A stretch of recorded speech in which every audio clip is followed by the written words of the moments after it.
I wonder, do you like being alone or do you hate it? Some people think of being alone as a bad thing. During the COVID-19 crisis, many of us have had to stay at home and we've not even been able to meet family members or close friends, and that has been painful. But actually, being alone isn't necessarily a bad thing, as there are a handful of benefits that emerge once you learn to embrace solitude.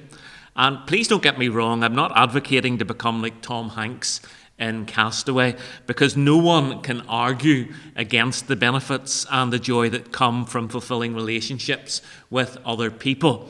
But what I am saying is that once you learn to enjoy being alone with God, your potential for growth as a believer is staggering. Getting alone with God can refresh your soul. Just shutting everything out and pouring our hearts out to the Lord can help remove the burdens from off our shoulders. And reading our Bibles can give us wisdom and insight and direction from the very heart of God. So why not make getting alone with God a priority in your life? In Matthew 14 and verse 23, we read this about Jesus. After he had dismissed them, he went up on a mountainside by himself to pray. Later that night, he was there alone. Jesus often stole away to pray. Throughout the day, he ministered to all sorts of people with all sorts of different needs, and that was exhausting.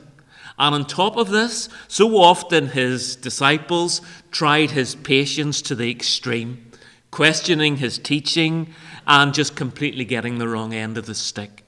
So Jesus removed himself from everyone, and he did that at night time to be alone with his Father.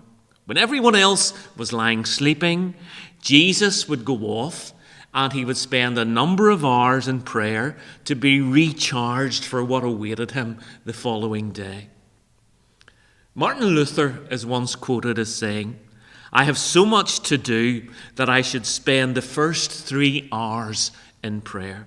Folks, the busier we get, the more time we need to spend in prayer. Prayer is the very lifeblood of every Christian.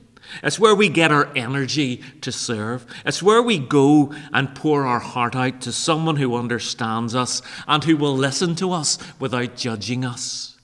And God just loves to hear our prayers. He knows all of our circumstances. He knows everything that's going on in our lives at the moment. And he wants us to come to him with all the many different needs that we have.